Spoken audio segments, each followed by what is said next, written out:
Our research shows that your thoughts can make you sick. And the question is, if your thoughts can make you sick, can your thoughts make you well? That's absolutely possible. And it's easy to learn. So when you wake up in the morning, I'm concerned about human species. Why? 75 to 90% of every person that goes to a healthcare facility goes because of psychological or emotional stress, and it gets addictive to people. They need the bad relationship, the bad job in order to feel. And there's so much research to show that when they analyzed their life within some disturbing emotion, we saw that they were actually making their brain worse. But 50% of that story isn't even the truth. People are reliving a miserable life they never even had just to excuse themselves from changing. You can't wait for your wealth to feel success. You can't wait for your new relationship to feel love.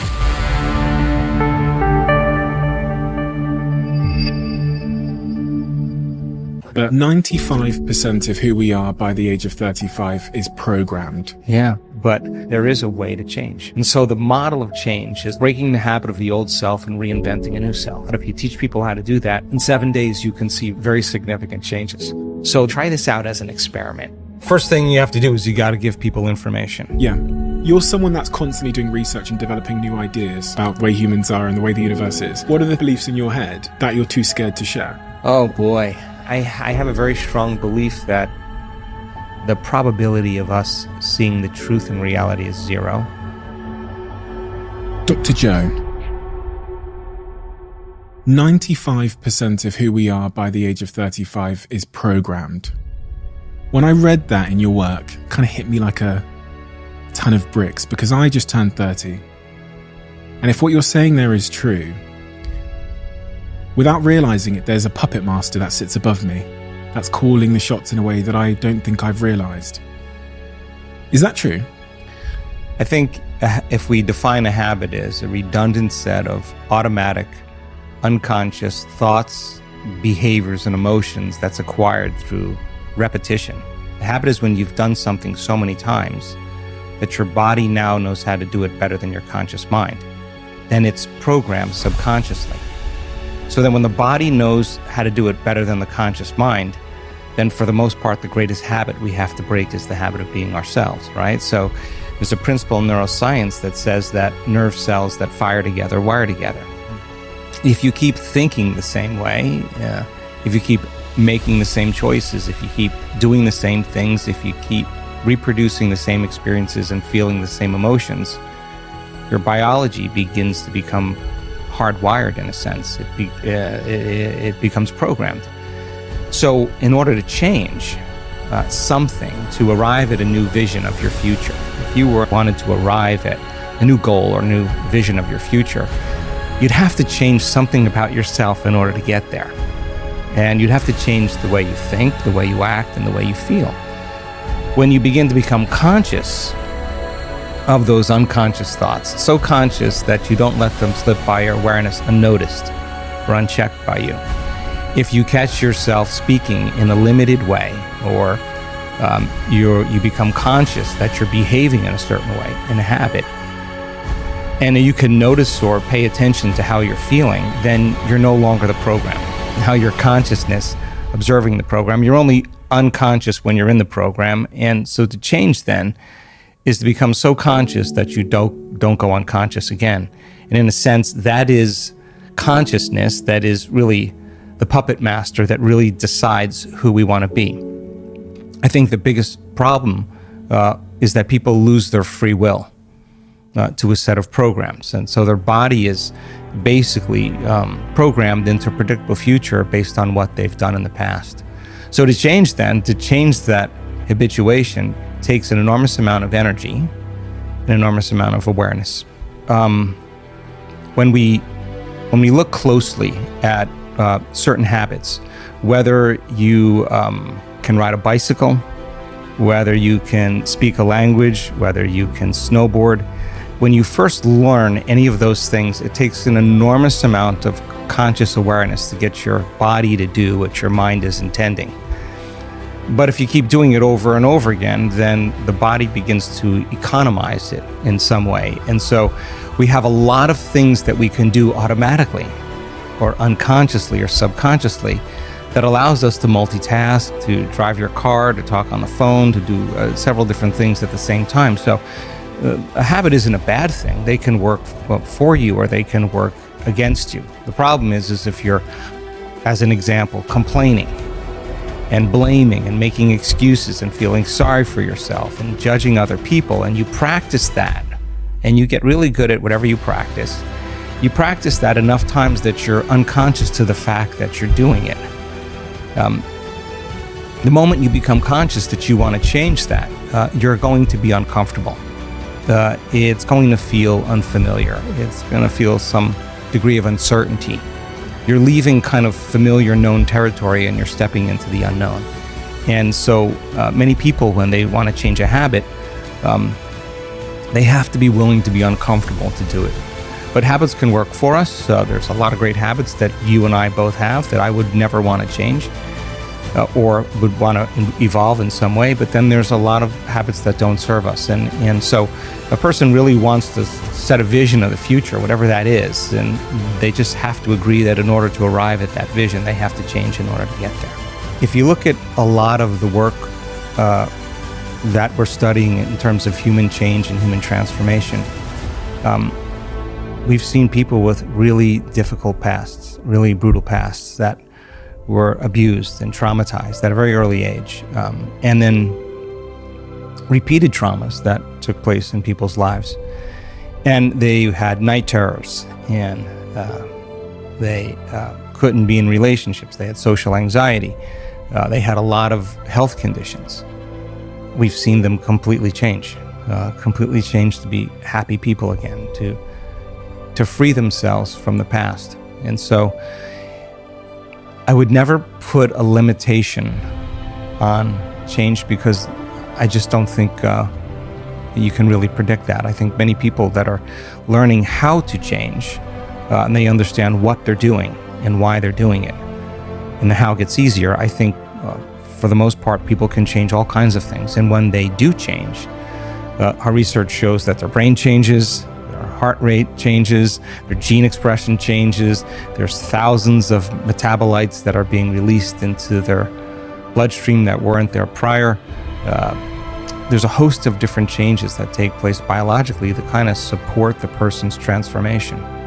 I'm so pleased to tell you that my beliefs have been challenged just in the last 2 years in witnessing so many different changes in people's health that I never knew was even possible. Everything from stage 4 cancers that were in a very progressed state that metastasized to organs and tissues and bones in the body, a complete reversal in that health condition. Not once, not twice, not 3 times.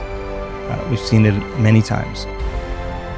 We've seen people that were blind, that have been deaf, that have ALS, that have lupus, that have MS, that have Parkinson's disease, that have spinal cord injuries, that have strokes, PTSD, myasthenia gravis, cystic fibrosis, muscular dystrophy.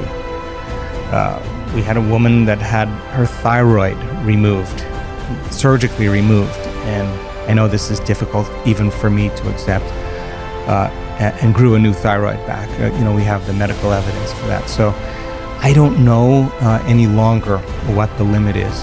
I think there's something really cool happening in the world when people believe in themselves. And when you believe in yourself, you have to believe in possibility. When you believe in possibility, you have to believe in yourself. So when somebody has the opportunity, and I think a story is, everybody loves a story. There's nothing better than a story. And when someone stands on a stage in front of 2,000 people and talks about their journey to heal themselves from a chronic health condition, and it's not always pretty. They lose things. They lose family. They sometimes lose their careers. They get sick before they get better. And you see this person's persistence, and you see that they were not doing the work, their inward work to heal. They were doing the work to change. And if they understood, if they truly changed, that their biology should change, and they were uncompromising every day in showing up for themselves and staying conscious of their unconscious self, and then reprogram themselves in some way. When they tell that story, it's the 4-minute mile. It's somebody breaking through a level of consciousness or unconsciousness, and the collective that's observing the example of truth. They're actually relating with that person in a way that causes them to examine possibility differently. And when you become conscious of a new possibility, a change in consciousness is a change in awareness, right? So now it's in the collective. And lo and behold, it's not uncommon. We just had this happen in our week-long event in Denver just a little over a week ago, 2 weeks ago.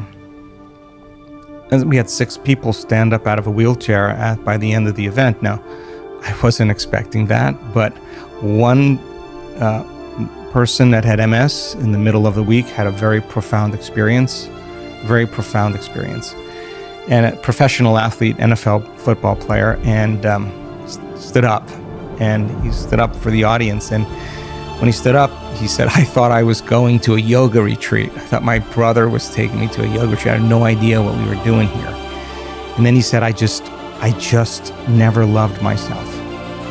And it was his act of change that somehow changed his health condition. He somehow upregulated genes in different ways, suppressed the genes for MS, and somehow he was more mobile. He was walking by the end of the event, and he was the magic number one. And when everybody saw that and the crowd, the audience was excited, we started seeing other people have a similar experience. Now that possibility is becoming more of a reality for people. So I never limit what could actually happen, but I can tell you that what an amazing time right now to witness people really doing the uncommon. I do feel responsible for always keeping the information based in science and as pure as possible. I feel it's really important to do the research that we're doing. I mean, we've studied so much from a scientific standpoint, the process of change and the process of transformation, and what meditation actually can do for a person in terms of their biology and some of the changes that we're seeing just in 7 days. My responsibility really is to give people my greatest understanding of the truth and numerous opportunities to experience it, nothing more. You know, there is a way to inspire people into possibility. And so we combine different models of science, whether it's quantum physics or neuroscience or neuroendocrinology or psychoneuroimmunology, the mind-body connection, epigenetics, electromagnetism. All of these sciences allow people to understand themselves better. And if knowledge is power, knowledge about yourself is self-empowerment. You can empower people to do something with it. So the more you understand what you're doing in the process of change, the more you understand why you're doing it. As I said, the how gets easier. So we now know that if you give people sound scientific information, and that is the contemporary language of mysticism, and they can learn that information, they're basically making new circuits in their brain. That's what learning is. Learning is forging new synaptic connections. But if you don't review what you learn, if you don't repeat it, it's so much easier to forget it than to remember it. So you got to repeat it over and over again. So we allow people in our workshops to then begin to turn and teach it back to somebody. They have to really explain it. If they can't explain it, it's not wired in their brain, and something's going to be left to conjecture, to superstition, to dogma, to spirituality, and that's not the result we want. We want them to use science as that model, and if they can explain that model and remind themselves what they've learned, reproduce the same level of mind, nerve cells that fire together, wire together. So they begin to install the neurological hardware in their brain. By teaching others. Yeah, exactly. So that they are prepared for an experience. So then, if that information is installed in their brain, that philosophy, that theory, that knowledge and information, and now they can remember it, and they have that model of understanding. And they understand what they're doing and why they're doing it. If we can set up the conditions in the environment and give them the proper instruction, if they can get their behaviors to match their intentions, if they can get their actions equal to their thoughts, if they can get their mind and body working together, they're going to have a new experience. Now, experience enriches circuitry in the brain. That's what experiences does. The moment those neurons begin to string into place, though, another part of the brain makes a chemical. And that chemical is called a feeling or an emotion. And the moment you feel unlimited, the moment you feel grateful, the moment you feel empowered, the moment you feel whole, now you're teaching your body chemically to understand what your mind has intellectually understood. The information is just not in the brain now. The information now is literally in the body. And now you're embodying the truth of that knowledge, of that philosophy, of that theory. So then you're teaching your body and instructing your body chemically to understand what your mind has intellectually understood. Okay, so then that information that's coming as a new experience is changing your biology in some way, and we've actually shown this. So then if you've done it once, then it means you should be able to do it again. And the idea is to be able to repeat an experience. And if you can repeat it over and over again, both neurologically and chemically, neurochemically, you can condition your mind and body to begin to work as one. And when you can do it so many times that your body now knows how to do it better than your conscious mind, it's innate in you.